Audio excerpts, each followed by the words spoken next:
bande zose aho baba babutse. Nuko rero birumvikana ni muri Barcelona kandi baza ko bariko barakina match kuri uyu munsi na equipe ya Valance, na equipe novuga ko ikomeye muri kano kanya isa ni maze kugira vyinshi ikora canke se maze kumara umupira w'amaguru, kanatsinda babara maze no gusinyisha umugabo yitwa hajya basinyishije umugabo yitwa nde akomeye umupira w'amaguru, no mugabo muri Valance umugabo yitwa Lucas Bertrand akuye muri equipe ya Fiorentina ku ntizanyo. Nuko nino equipe rero ya Valance iza kuba iri kumwe na FC Barcelona mu rukino rw'uyu munsi gice isahazi nako mu rukino rwo ku munsi w'Imana ejo igice isahazi 3 z'ijoro baziko bariko barakina rero muri rukino rukomeye cyane gose. Ni equipe novuga ko imaze kuba challenge zikomeye kubera ko mu nkino bamaze gukina yamaze kubatsinda inshuro zigira kuri 63 uretse ko Barcelona bamaze gutsinda inshuro zigira kuri 117 banganya inshuro zigira kuri 58. Umwaka uheze muri rusangi Barcelona bashoboye gutsinda Valence ibitsindo bigira kuri 12 kuri kimwe. Mvikana match ari ibitsindo bigira kuri 7 kuri kimwe, match retour bayitsinda ibitsindo bigira kuri 5 byose kubusa ari ku kibuga cy'uno mugwi wa Valence. Nuko ugerageje kuraba ni Barcelona badaza ko bafise abakinyi nka Alejandro Balde, bataza ko bafise abakinyi nka Frankie de Jong, bataza ko bafise abakinyi nka Pablo Gavira, bataza ko bafise umukinyi nka Marc-André ter Stegen bamaze igihe kinini ataboneka, bataza ko bafise umukinyi yitwa Marc Bernard nawe nyine, ariko wewe bisa naho menga yamaze kugaruka, binashoboka yuko aza kwinjira muri rukino guno munsi ndetse azana kwinjira muri squad zabo nubwo tarabona urutonde rwatumweko. Ni muri Barcelona no muri Valence umuntu acibaza eske ivyabo vyo biraza kuba bimeze gute kuri uyu munsi ko tumaze kubona Barcelona nka equipe ikomeye imaze gutsinda inkino zigira kuri zibiri inganya rumwe, bagiye gukina na equipe ya Valence nabo nyine batoroshe habe na gato bivanye nuko nabo nyine bamaze kuronga amanota agira kuri 4 bikana ngo baramaze gutsinda urukino rumwe banganya urukino rugira kuri rumwe. Bwo baheruka gutsinda equipe ya Getafe muri La Liga. Uyu munsi rero ndibaza eske match y'uno munsi nayo tuyitege kwiki? Ni match novuga ngo twoza kuba twitega banashaka match idasanzwe kuri equipe novuga ngo ukoreza ibiri aba equipe se Barcelona na equipe yitwa Valence, kubera ko uravye Valence nivyo muri seziheze ni ya equipe novuga ngo yatsinzwe cyane, ni equipe se Barcelona ni na equipe banashaka igira asubira inyuma mu myaka iheze, urugero rwabo gusubira inyuma haranageze n'igihe tuza gusanga equipe ya Valence dushobora kuba tubona ko banashaka igomba ikoroke mu cicaro ca kabiri, ariko iragerageza iragwana iguma muri de mu cicaro novuga ngo ca kabiri. No munsi Valence nako mu cicaro ca mbere. Valence no munsi uravye ikibanza ifise nkuko bivuze amace ya kurane mu nkino novuga ngo ikaba ifise ikibanza novuga ngo gishika kuri 18, si ikibanza novuga ngo kibi na gatoyi. Ukagenda ukaraba Barcelona nayo iracari mu kibanza novuga ngo cabo ca gatatu n'amace ya kurane, kuvuga ngo ni equipe ya 4 na equipe ya 8 baza ko barahura kuri no munsi nako ku munsi wejo. Rero uno munsi nta vyinshi umuntu bivuga ko ni Barcelona novuga ngo yagize imvune zitari zike, witwa Frank de Jong nivyo ari insertasha kuboneka canke ntanaboneke gukurukira novuga ngo kuno munsi. Ukaraba abakintu uvuga ngo aba ba Gavi nivyo bari mu mvune, ukaza gusanga bitwa Alex Balde mugandi bakintu uvuga ngo bahari bataguvyigenza mu neza. Kuno munsi ugiye kuraba Barcelona uza gufise Rafinha mwiza, uza gufise witwa Lamine Yamal ameze neza, aba Ferran Torres, ba Dani Olmo, kazana ba Pedri Gonzalez uruhari, abakomeza ko turadondagura bafise witwa Joe Garcia umunyegwe novuga ngo mwiza. Ni equipe novuga ngo no munsi isa nuko yuzuye kuje ubwanje, ntovuga ngo yatakaje cyane bikomeye uko abo ba Casado bashaka ko bagarutse, kuko buri ufise munyegori Joe Garcia, ukagira Kubarsi, ukagira witwa Pedri Gonzalez, ukacugana witwa Lamine Yamal, ukacugana witwa Rafinha. Aba bakinyi baramaze gushaka gukorera match ikakuba match novuga ngo idasanzwe, acha gutsindira match. Una munsi ugiye kuraba n'igituma bavuga ko ino match idakora match idasanzwe, ni equipe yitwa FC Barcelona ije gukina no rukino ivuye mu baki bamwe bavuye muri Televiziyo International bazi neza na neza yuko urukino ruheruka batashe kuba barutsinda cyane, banagiye banatekerewe n'amajambo menshi nasi Afrika arabaganiriza mugabo ngo atuje atekanya arababwira ati basore bakoze amabaro no munsi kandi kanatsinda nimba dutakaje match nk'iyi amadidira tujanye. Uno munsi barazi neza ko ivuze equipe ya Madrid yamaze kwirabajanikira basiga kuno munsi, niko kayovuga ngo nimba twifuza yuko twifuza gutwara ibikombe nkuko babivuze ibikombe byose bishoboka, tuvuze gutwara Liga, gutwara Champions League, gutwara ibikombe bitandukanye nk'igikombe cy'umwami, niko kaje gushobora kuba twigenza neza guhona equipe ya Valence kuno munsi kuno muri ino juni ya kare vyoshika Barcelona ikaza kunganya na Valance cyangwa ikatsindwa tusaba kuya twibera tuvuga ngo mbega ya Barcelona twumva yazanye abaki batandukanye ba Joe Garcia yazanye uno mu witwa Marc Rashford ni ya Barcelona imeze muri zino nzira tuko turabonamo rero niko kanye no vuga ngo Barcelona nivyo iza kuba twemeye neza iza kuba yakiriye kibuga cabo uno munsi Barcelona yabatekera amajambo navuga ngo za witwa Hans Flick abakinyi nabo bagiye bavuga ngo tubaje muri tempe national mugabo tuzi neza ko muhira ari Barcelona tuzi na neza ivyo twemereye abakunzi ba Barcelona gutwara ibikombe uno munsi Valance barazi ko bayitsinze ku 12 hari ibitsindo wanashaka babatsinze ibitsindo shika kuri ndwi kwa kimwe ndavyibuka ibitsindo bitandukanye umwaka uheze uno munsi Barcelona Valance eka Valance nawe yanganije urundi karutsinda si ya Valance iteye ubwoba muri no nkino si ya Valance yo myaka iheze twumvaga izigafata Real Madrid karenda kubwije ukuri equipe gatsinde kantari imwe muri equipe zari zikomeye Valance yarimwo Valance yo mu kibuga ukavuga uti bahungu dukine match cyane turabe match kabisa uno munsi Valance si Valance ya kera rero nivyo turashaka kuba tubona inkino sinumva ngo ni surprise bibaye Valance itsinze ino equipe mugabo abakinyi mbega Valance uza kuvuga ngo uza kuba witwa ko ufise abakinyi uvuga ngo bateye n'ubwoba buvuga ngo bakora baratera ubwoba equipe ya Barcelona uza gusanga ari bad nabakinyi uvuga ngo sabakinyi uvuga ngo bateye ubwoba nkuko twoza gusanga muri effective ya Barcelona iteye ubwoba nuvuga ngo abataka babo uza gusanga ari bad abitwa ba David Otorobi ninda bad abitwa unora Ramazani umukinyi wacu mu Burundi Ramazani arimwo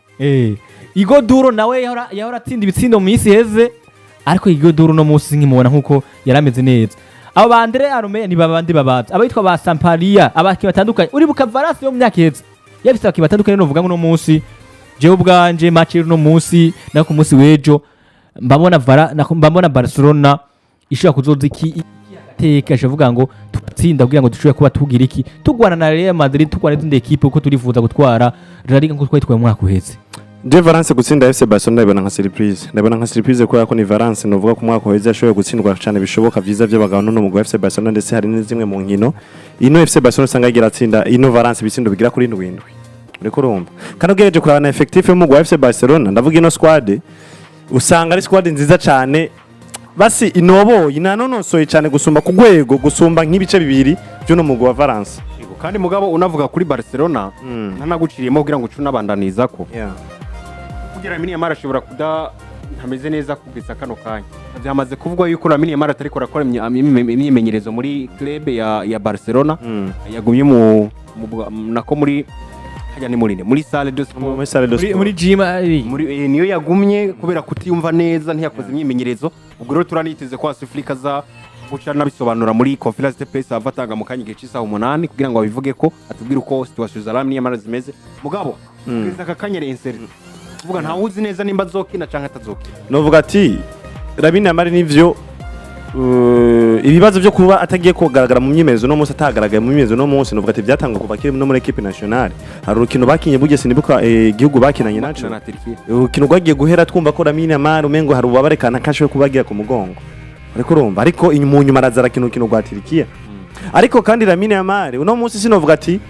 yo bariyo nzira canke yo bariyo ntango yo kumva ko FC Barcelona haviza kunanirwa nino mugu wa Valance kuko FC Barcelona amaze kwikomeza amaze kuyubaka FC Barcelona yarubatse umugwi ku buryo liste A yoziga kina ibintu bitaryoshe cyane ku buryo yoza gushiramo liste B kaza gakora vyiza gusumba ivyo liste A yakoze kandi kanatsinda no munsi byamaze ko binagaragara ko Lamine nuze uno mumenyereza wa FC Barcelona Dieter Hansi Flick yanejerejwe cyane niyandikwa ry'uno mwana kiri muto Runi Baji mu mugwi wa FC Barcelona bivuze gute no musi ashobora kumwifashisha mu rukino rw'uno munsi bivuze gute rero Runi Baji amaze kutweka ko ari wa mukinya afise bwa bushobozi twamunye muri pre-season ko ashoboye kuba kwikana inkino za FC Barcelona twamunye muri pre-season ko afise bwa bushobozi bwo gushora kuza agatabara umugwi mu gihe Lamine Yamal vyanse ariko urumva byari bitandukanye no mu mwaka uheze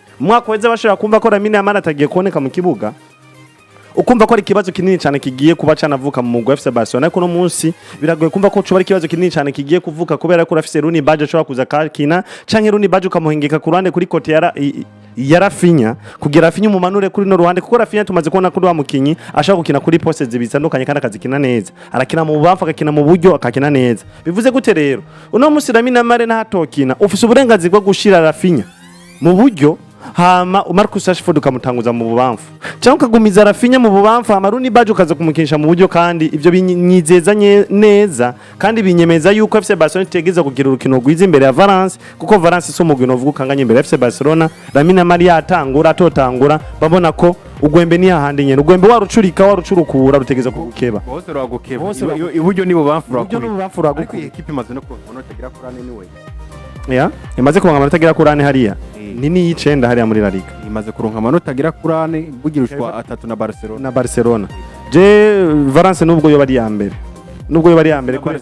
Valence kurunda izi nubwo yo bari kibuga ca Barcelona baza gukina ku kibuga ca Barcelona iza kubikira akira amahirwe menshi na Barcelona gutsinda kanatsinda Barcelona bafise n'agashavu ko kuba batahukanye inota rimwe imbere ya Rayo Vallecano uriko urumva ivyo byose biza gukora mu mitwe y'abakinyi ba FC Barcelona bakabona ati urukino ruherutse twaranganyije bituma Real Madrid duca imbere rero mu gihe tuko duhanganira igikombe ca La Liga twifuza ko kwamaturusha umugwi wa Real Madrid amanota twamatura imbere umugwi wa Real Madrid rero biza gutuma FC Barcelona rero igerageza gukora uburyo bwose bushoboka kugira ngo ntiswe gutakaza n'inota na rimwe burundi rukino rwose bagiye kuba banakina nuko rero ni muri FC Barcelona biravugwa rero ko Lamine Yamal ashobora kudakina ku rukino rwo ku munsi w'ejo ndetse binagaragara Xabi Miguel agiye gutangaza inkuru avuga ngo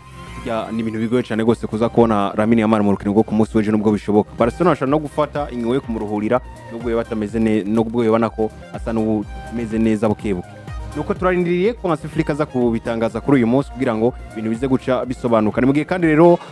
mugabo bitwa Flakide Yonge we yamaze kugaragara mu mimenyerezo ari kumwe n'abandi akanya araca hari ameze neza cyane gose atakibazo na kimwe ni mugihe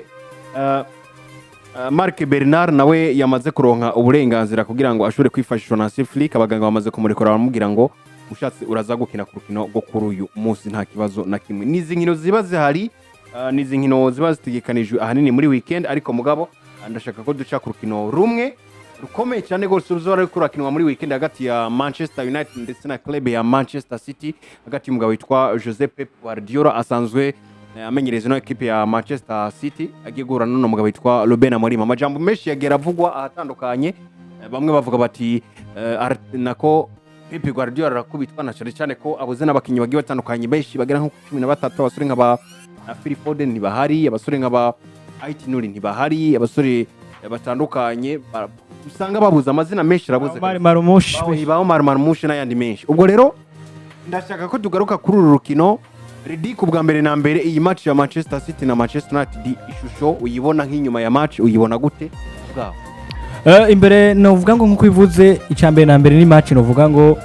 ifise igisigura inyuma y'ikiwa uko unoravye ni derby yimankiniye canke Manchester bayita derby mankiniye no munsi bavuga no munsi nibisagara novuga igisagara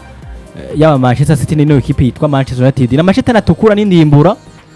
baza ko barahura kuri uno munsi nako ku munsi w'ejo n'urukino novuga ngo uravye ico rusigwa canke inyuma y'ikibuga n'urukino ruba rugizwe n'abamenyereza novuga batandukanye uravye na ma equipe yose kwa abiri ni Manchester United novuga ngo imaze gutwara ibikombe bitandukanye vya Premier League hanyingana na Liverpool 18 aya nurake ahubwo barakwingisha ko nka 20 ahubwo Manchester ahubwo menga ni 20 ni 20 ni 20 hariya ni Liverpool iyo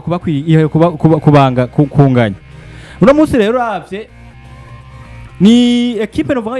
ya Manchester United tuzi yuko yigeze gutwara ibikombe bitandukanye vya Premier League tutibagera igikombe ca Champions League ariko bitwa ba Ferguson bariko yatandukanye bitwa ba Wayne Rooney abo ba Cristiano Ronaldo bitwa ba Kariki abitwa ba Ferdinand abatandukanye novuga ngo baciye muri equipe yitwa nde Manchester United ukazana kuri